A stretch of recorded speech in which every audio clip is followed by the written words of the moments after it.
ለ140 ዓመታት ያልተጠናቀቀው ድንቅ ስራ ሳግርዳ ፋሚሊያ። ይህ ህንፃ የሚገኘው ባርሴሎና ስፔን ነው። ግንባታዋ ከ140 ዓመታት በላይ አስቆጥሯል።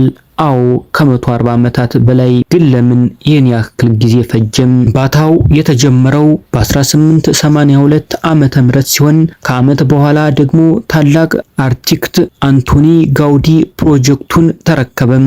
ህንፃው የዘገየበት የጋውዲን ውስብስብ ንድፈ ሐሳብ ብቻ ሳይሆን ሌሎች ምክንያቶችም አሉ። ጋውዲ በ1926 ዓመተ ምህረት ሲሞት ብዙ የፕሮጀክቱ ሰነዶችና ሞዴሎች በእርስ በርስ ጦርነት ተቃጠሉ። በተጨማሪም ለግንባታው የሚውለው ገንዘብ የሚሰበሰበው በጎብኚዎች መዋጮ ብቻ በመሆኑ ነው። ከ140 ዓመታት በኋላ ግን መጨረሻው እየታየ ነው። ይህም ድንቅ ህንፃ ሲጠናቀቅ 18ቱ ማማዎች ይቆማሉ።